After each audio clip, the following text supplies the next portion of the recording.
रास्ता भी गुम है, मंजिल भी गुम, ज़मीं आसमां सब दिशाओं के जाने कब से है खोए सारे निशान।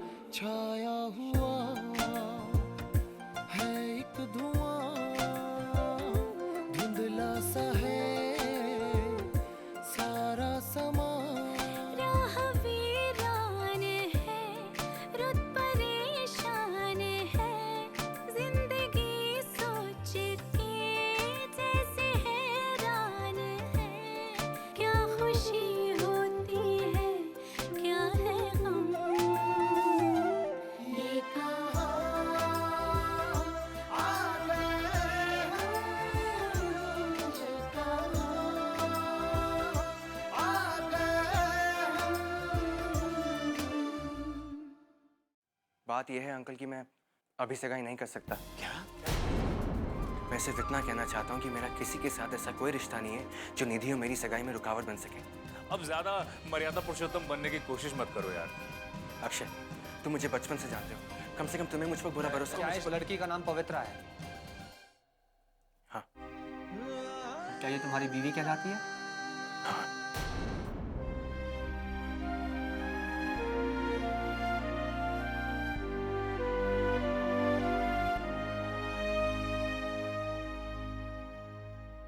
पवित्रा, क्या पूछ रहे थे वो लोग? पूछ रहे थे कि तुम्हारे और मेरे बीच में क्या रिश्ता है। क्या कहा आपने? मैंने कह दिया कि तुम्हारे और मेरे बीच में कोई रिश्ता नहीं है। आपने ऐसा क्यों कहा? हम आपकी पत्नी नहीं लगते हैं क्या?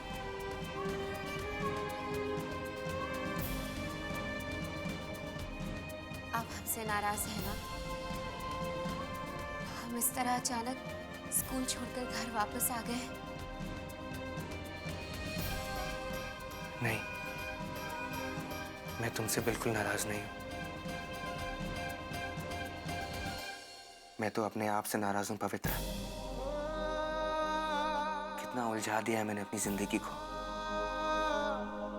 जितना सुलझाने की कोशिश करता हूं ये उतनी ही उलझती जाती है।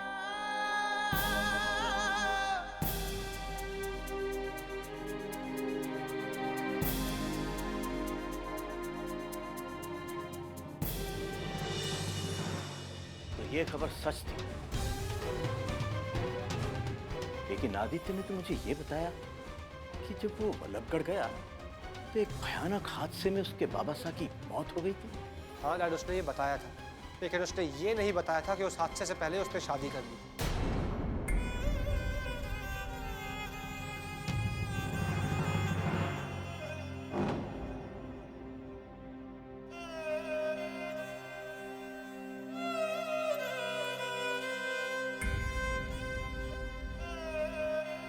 बेटी, एक बार डॉक्टर चेकअप कर लेगा तो हम सबको तसल्ली हो जाएगी।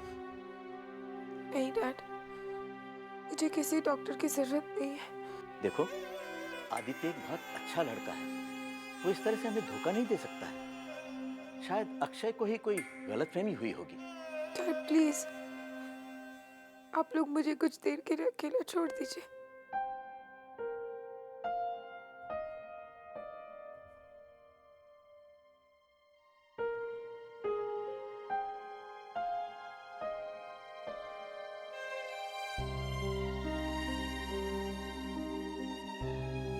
निधि, क्या हुआ? उदास क्यों हो? क्या सोच रही हो? आदित्य, कभी कभी मुझे ऐसा लगता है कि मैं बिल्कुल अकेली हूँ, तुम मेरे साथ नहीं हो। यही सोचकर मैं घबरा जाती हूँ। ऐसा कुछ नहीं है निधि। हम जिससे बहुत प्यार करते हैं, कभी कभी उनके लिए हमारे दिमाग में ऐसे ख्याल आ जाते हैं। मेरे साथ भी ऐसा होता है। मुझसे वादा करो आदित्य, तुम मुझे छोड़ के कभी नहीं, कहीं नहीं जाओगे। अगर तुम मुझे छोड़कर चले गए तो मैं जिंदा नहीं रह पाऊंगी, और अगर जिंदा रही तो एक बुत के अलावा कुछ नहीं रहूंगी। निधि, ऐसा नहीं कहते। ये तुम भी जानती हो कि तुम्हारे बिना मैं जीने की कल्पना भी नहीं कर सकता। और अगर ऐसा हुआ तो मेरे लिए भी जिंदा रह पाना नामुमकिन होगा। मुझे तुम पर तो पूरा भरोसा है आदित्य, लेकिन इन ख्यालों का क्या करूं? ये कमबख्त हर घड़ी मेरा इम्तिहान लेते रहते। निधि, हमारा प्यार हर इम्तिहान, हर हालात को जीत लेगा, पार कर लेगा। मैं वादा करता हूं कि मैं तुम्हारा भरोसा कभी नहीं तोड़ूंगा।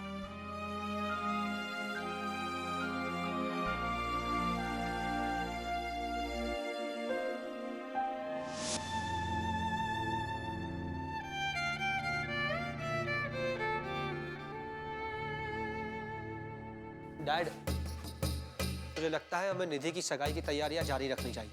क्या मतलब है तुम्हारा? ये कैसे हो सकता है?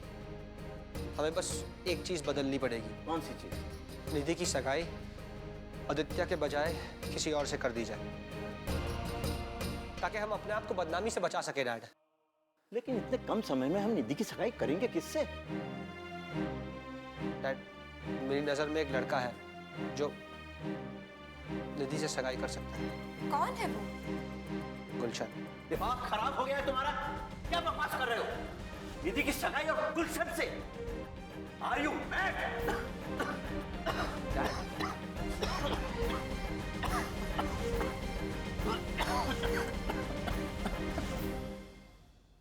डैड, हमें एक बार निधि से बात करके देखनी चाहिए। नहीं अक्षय, नहीं।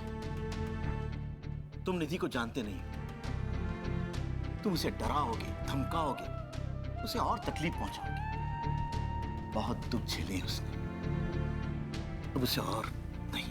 डैड नहीं, मैं ऐसा कुछ भी नहीं करूंगा। मैं उसे बहुत प्यार से, बहुत हमदर्दी से समझाऊंगा। Dad, I promise. प्लीज। ठीक है, जैसा तुम ठीक समझो।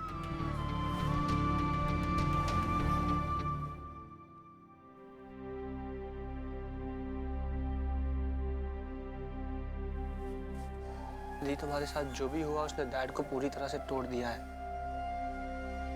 उनकी तबीयत बहुत खराब है। वो हमें बता नहीं रहे, लेकिन अंदर ही अंदर वो पूरी तरह से बिखर चुके हैं। अगर हालात ऐसे ही रहे तो मुझे डर है कि पता नहीं डैड को क्या हो जाएगा। निधि, जो होना था वो हो चुका है। अब उसे भुला लेने में ही हम सबकी भलाई है। देखो, मैं जानता हूं कि उसे भुलाना तुम्हारे लिए आसान नहीं है, लेकिन निधि, हमें इन हालातों से आगे बढ़ना ही होगा ना। जो कुछ भी हुआ उसे एक भयानक ख्वाब समझ के भूलना ही होगा हमें। निधि, मैं जानता हूं मेरी सारी बातें इस वक्त में बिल्कुल भी अच्छी नहीं लग रही होंगी, लेकिन ये कड़वी सच्चाई है। निधि, लोग तुम्हें और आदित्य को लेकर तरह तरह की बातें कर रहे हैं, चटकारे ले लेकर गॉसिप कर रहे हैं लोग। अब इन लोगों की बातें बंद करने का एक ही तरीका है। क्या? तुम शादी कर लो। निधि, मुझे गलत मत समझो। ये प्यार, मोहब्बत, रोमांस, ये सब रूमानी ख्याल है। जिंदगी को ख्वाबों में नहीं जिया जा सकता। जिंदगी की अपनी एक अलग सच्चाई होती है। आपको क्या लगता है दादा, मैं जिंदगी की सच्चाइयों से परे हूँ? मैंने सपनों की झूठी दुनिया बसा रखी है। हाँ निधि, और अब वक्त आ गया है कि तुम हकीकत का सामना करो। भूल जाओ आदित्य को और किसी अच्छे से लड़के से शादी कर लो। प्लीज दादा, आप मुझसे ऐसी बातें मत करिए। और जहां तक शादी का सवाल है, तो अब मैं ये फैसला डैड पर छोड़ती हूँ। वो जिससे कहेंगे, जहां कहेंगे, मैं शादी कर लूंगी।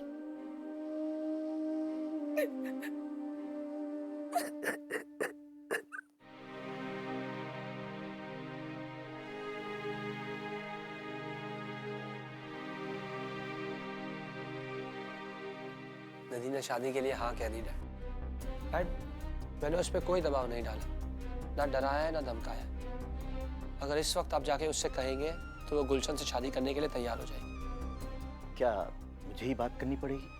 अब डैड, निधि खुद तो नहीं कहने वाली ना कि वो गुलशन से शादी करने के लिए तैयार है। लेकिन इसमें जल्दी किस बात की है? मुझे लगता है कि हमको निधि को थोड़ा वक्त देना चाहिए। नहीं डैड, नहीं। अगर हमने और देर की तो पता नहीं किन किन मुसीबतों का सामना करना पड़ जाएगा। डैडी, ये सोचने का वक्त नहीं है। चलिए हम दोनों चल के बात करते हैं। अक्षय, मैं बात करता हूँ निधि से।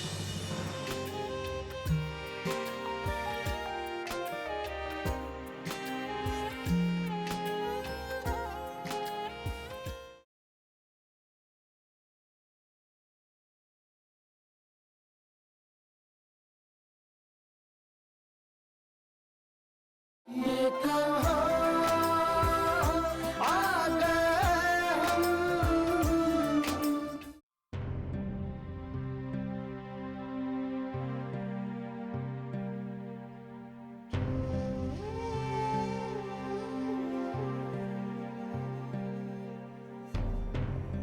पवित्रा,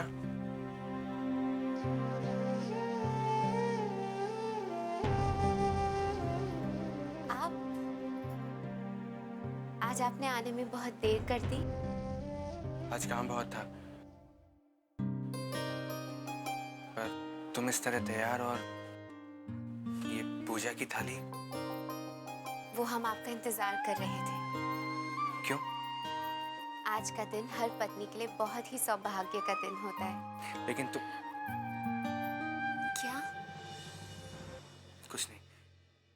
आज हर पत्नी अपने पति की लंबी उम्र के लिए निर्जला व्रत रखती है।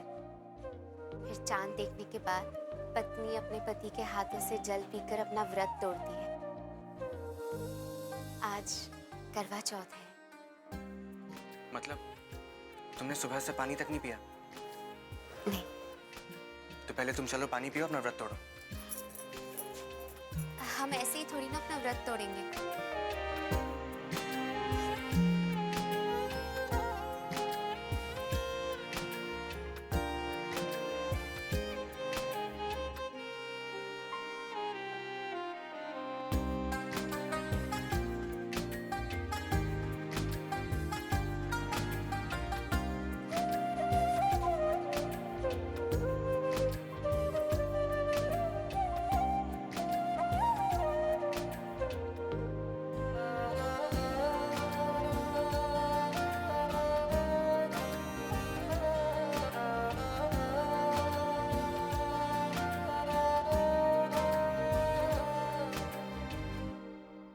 एक बात बताऊं प्रणय, आपको नहीं लगता है कि महाभारत के जितने भी फीमेल कैरेक्टर्स हैं उनके साथ जाती हुई है? अपना अपना देखने का नजरिया है अनु। नहीं, अगर मैं गलत कह रही हूँ तो करेक्ट मी। आप कोई भी फीमेल कैरेक्टर को देखिए, चाहे वो द्रौपदी हो, अम्बा हो या फिर कोई और हो। उस जमाने के मेल डोमिनेंट समाज में ये सब जायज था, और उस जमाने की बात क्यों करें? आज भी देखो, लड़कियों को आजादी से जीने का अधिकार हमारा समाज आज भी नहीं दे पाया है। नहीं, ऐसा नहीं है। मुझे पूरी आजादी है। पापा ने मुझे पूरी छूट दे रखी है। अच्छा, तब तो तुम्हारे पापा ने तुम्हें अपना जीवन साथी चुनने की भी छूट दी होगी। चले पापा के पास। अब घूम फिर के एक ही बात पे क्यों आ जाते हैं? मैं आपसे कितनी सीरियस बात कर रही तुम हूँ। हमेशा सीरियस बात ही करती हो अनु। सीरियस बातें करके लाइफ को क्यों बोर बना रही हो? सीरियस बातों के बीच बीच में लाइफ में थोड़ा बहुत हंसी मजाक भी होना चाहिए ना। और वो हंसी मजाक की बात हमारी शादी को लेकर के हो, ये जरूरी नहीं है ना। ओके बाबा, आगे से नो मजाक। तो कहाँ थे हम? द्रौपदी। तुम्हें नहीं लगता द्रौपदी के साथ कुछ ज्यादा ज्यादती हुई? क्या हम दोनों जिंदगी भर एक साथ एक छत के नीचे रह सकते हैं?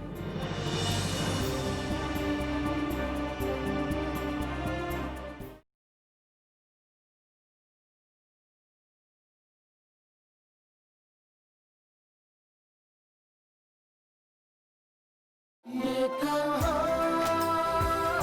आ गए हम।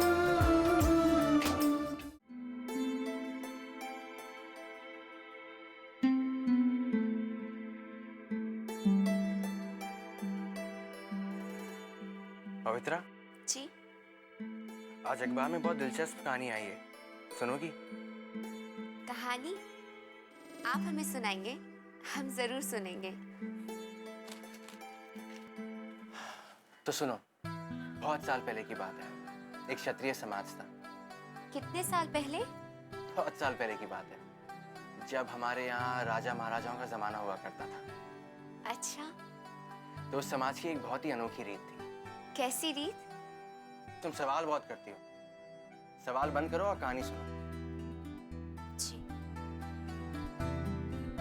तो रीत ये थी कि वो लोग शादी के लिए दुल्हन के घर दूल्हे की तलवार को भेजा करते थे, और जब तलवार से शादी करके दुल्हन दूल्हे के घर आ जाती थी तो उसके बाद दुल्हन की दोबारा शादी दूल्हे से करवाई जाती थी। दरअसल लड़के वाले लड़की वालों के घर जाने में अपनी बेइज्जती महसूस करते थे। ये कहानी एक राजा की है जो उसी क्षत्रिय समाज का था। उस राजा के राज्य का नाम था मध्र देश, और राजा का नाम था रंजीत सिंह। तो रंजीत सिंह ने एक दिन सुना कि उन्हीं के क्षत्रिय समाज के एक और राजा हैं जिनकी एक बेटी है जो बहुत ही सुंदर थी। लेकिन उस राजा के राज्य का नाम क्या था? कांची। और राजा का नाम था अमर सिंह, और अमर सिंह की बेटी का नाम था चंद्रा। तो रंजीत सिंह ने अमर सिंह के यहाँ शादी का प्रस्ताव भिजवाया। फिर रंजीत सिंह ने अपने छोटे भाई इंद्रजीत सिंह को कुछ सैनिकों के साथ अपनी तलवार देकर कांची भेजा।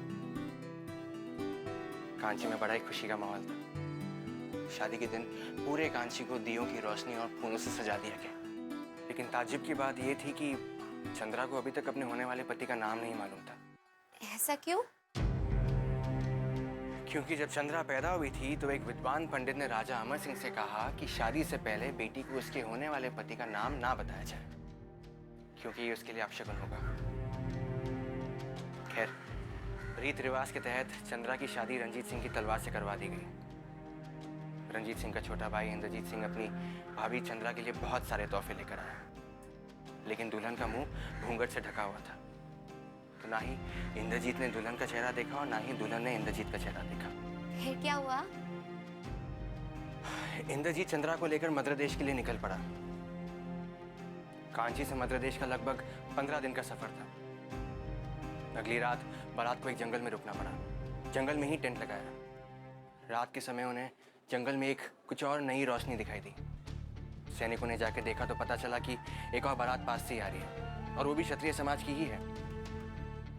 उस बारात ने इंद्रजीत से साथ रुकने को बोला। दोनों बारातें एक साथ रुक गई। फिर उसके बाद क्या हुआ?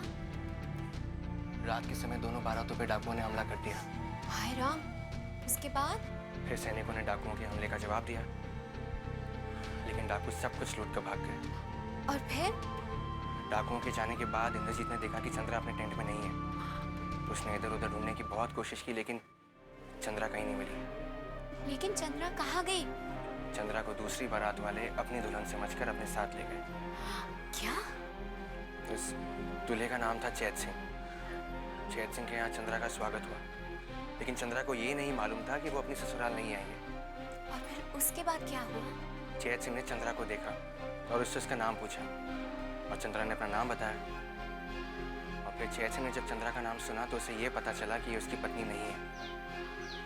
तो फिर चैत सिंह ने चंद्रा से क्या कहा? उसके आगे क्या होता है ये मुझे नहीं मालूम। बाकी की कहानी के लिए तुम्हें अगले हफ्ते तक का इंतजार करना पड़ेगा। लेकिन क्यों? क्योंकि आज के अखबार में कहानी सिर्फ यहीं तक छपी है। बाकी की कहानी अगले हफ्ते आएगी। आप ना हमेशा ऐसा ही करते हैं। आप हमें कभी कोई पूरी बात नहीं बताते। अरे मुझ पर गुस्सा क्यों उतार रही हो? कहानी यहीं तक छपी है। अच्छा तुम बताओ आगे क्या होना चाहिए? ये हम कैसे बता सकते हैं? सोचो कि तुम चंद्रा हो और मैं चैत सिंह, तुम क्या करती? आप ना हमसे ऐसी बातें मत कीजिए।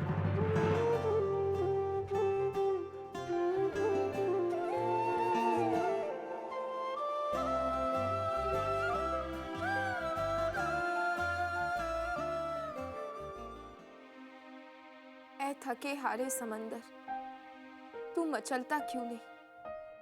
तू उछलता क्यों नहीं? साहिलों को तोड़ के बाहर निकलता क्यों नहीं? तू मचलता क्यों नहीं? तू उछलता क्यों नहीं? तेरे साहिल पर सितम की बस्तियां आबाद हैं, शहर के मेमार सारे खानमा बर्बाद हैं। ऐसी काली बस्तियों को तू निगलता क्यों नहीं? तू उछलता क्यों नहीं? तू मचलता क्यों नहीं? तुझ में लहरें हैं न मौजें हैं न शोर, जुल्म से बेजार दुनिया देखती है तेरी ओर।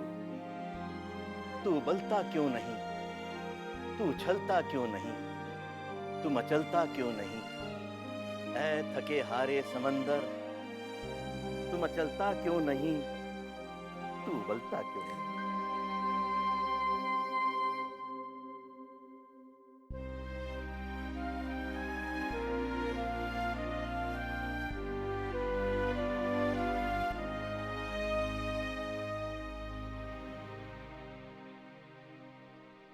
नियति ने तुम्हें पवित्रा से मिलवाया। हो सकता है ये नियति की ही मर्जी हो कि तुम और पवित्रा एक साथ पति पत्नी बनकर रहो। नियति से लड़ने की कोशिश मत करो आदित्य प्रताप से, मत करो।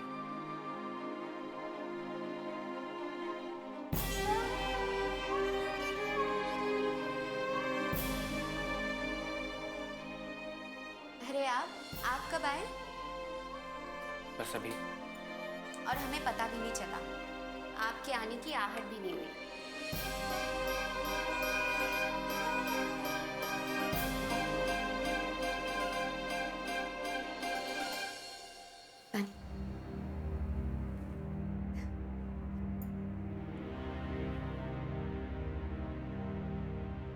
और पवित्रा को ही अपनी पत्नी मानकर बाकी की जिंदगी उसके साथ सुकून से गुजारा।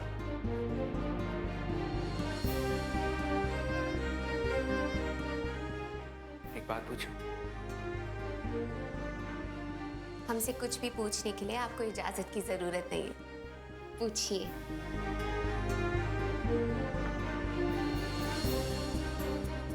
क्या हम दोनों जिंदगी भर एक साथ एक छत के नीचे रह सकते हैं?